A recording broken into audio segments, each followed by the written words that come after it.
She went to 2 rehabs. The last one, I put her in against her will, and she hated me for it. Carol Burnett's life is a testament to resilience, humor, and an unshakable commitment to her craft, even in the face of deep personal loss.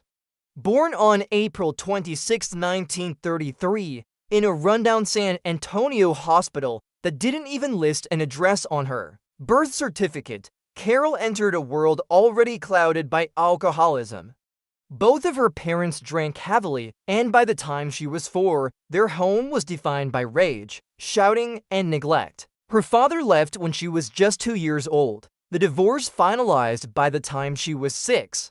Her mother, bitter and volatile, often lashed out, while her father moved to Los Angeles and drank even more. To escape the chaos, young Carol often hid under beds, relying on the kindness of neighbors for food. She later said that those years weren't childhood, they were survival. After the divorce, Carol and her half-sister, Chrissy, were sent to live with their grandmother in a cramped, windowless room in a Hollywood boarding house. Rent was $9 a week. The bathtub was down the hall and shared by other tenants, and mice darted across the floor at night. They survived on her grandmother's $30 monthly Social Security check, supplementing with small acts of resourcefulness like taking toilet paper from movie theaters because they couldn't afford their own. Movies themselves became Carol's sanctuary. For a dime, she could sit through double features, studying the timing, expressions, and chemistry of the actors, all while paying close attention to audience reactions. These trips became her real education, lessons she would later channel into her groundbreaking comedy. As a child, she also invented a twin sister named Corinna, blonde, dimpled girl she pretended to be, changing outfits behind the building and reappearing as her sibling. This playful act of improvisation, which she kept up for 2 years, was her first taste of performance. By age 9, she was practicing her Tarzan yell on the rooftop, so loudly that neighbors and sometimes the police came running. It was a skill that would become one of her trademarks. Music brought brief moments of warmth into her early life. Her grandmother played the piano, her mother the ukulele, and the three would sing songs like "You Are My Sunshine" around the kitchen table. These moments gave Carol the courage to sing for others, planting seeds for the musical sketches that would later define her career. But her mother's lack of faith in her daughter's appearance stung deeply. When Carol confessed she wanted to be an actress, her mother replied, "You can always write, no matter what you look like." Instead of breaking her spirit, the comment fueled Carol's determination to succeed on talent alone. In 1954, while still a junior at UCLA, an unexpected turn altered her path forever. Her theater professor canceled an exam and asked her and a few classmates to perform at a faculty party.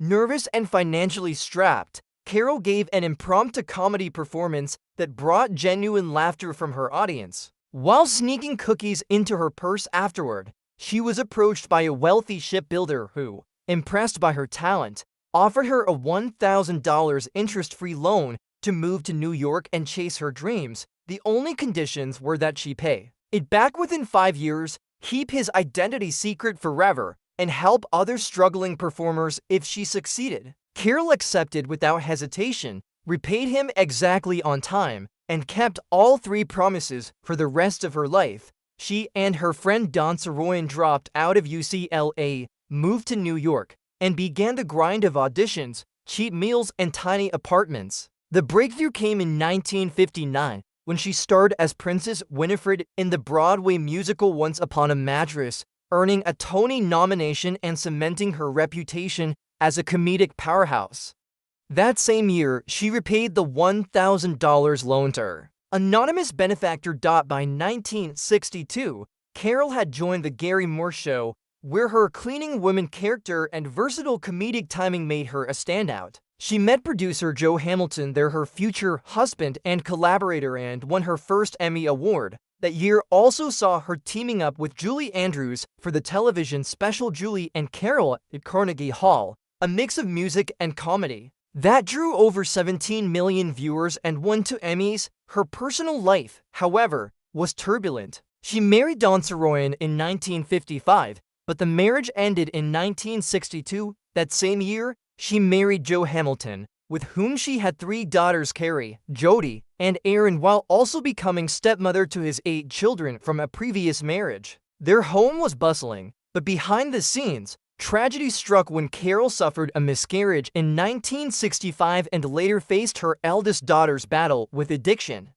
Carrie began using drugs at 13 and cycled through multiple rehab stays. Carol once admitted that those years felt like walking through fire with no way out. Against the odds, Carrie got sober, remained clean for over a decade, and began advocating for others in recovery. In 1967, CBS offered Carol a sitcom called Here's Agnes, but thanks to a contract clause, she instead launched The Carol Burnett Show, the first primetime variety show hosted by a woman. Over 11 years and 279 episodes, it became a television landmark, winning 25 primetime Emmys, audience Q&A sessions. Born from a production accident, became one of its most beloved features, and characters like the charwoman and Eunice cemented Carol's place in comedy history. The show's success was fueled by a talented ensemble: Harvey Korman, Vicki Lawrence, Lyle Waggoner, and Tim Conway, whose chemistry still stands as a gold standard in sketch comedy,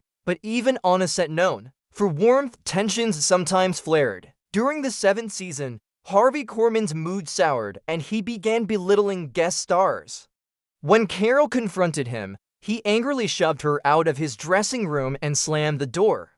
Drawing strength from the toughness of screen legends Joan Crawford and Barbara Stanwyck, she returned, fired him on the spot, and walked away.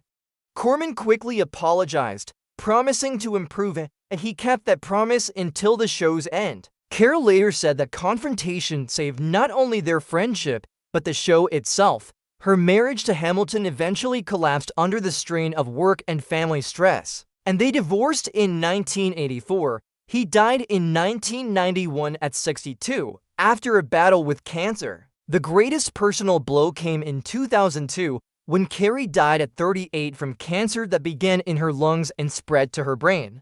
Even as her health failed, Carrie worked with her mother on the play Hollywood Arms. Carol described losing her as feeling like being cut in half, but Carrie's strength and determination remained a constant source of inspiration. Carol's professional relationships also faced strain, notably with Vicki Lawrence after Mama's Family continued under Hamilton's production following their divorce.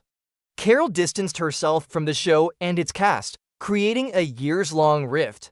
Only after Hamilton's death did the two women begin to reconcile, eventually becoming closer than ever. Even into her 90s, Carol has continued to defy expectations. In 2022, she appeared in the final season of Better Call Saul, playing a pivotal role in the series' conclusion.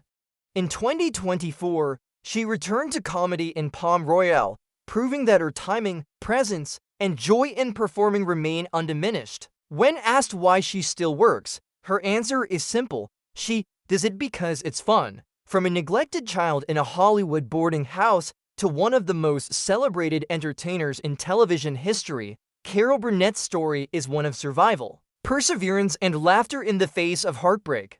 Her life is proof that talent, kindness, and resilience can not only change a person's destiny, but leave a legacy that will continue to inspire for generations.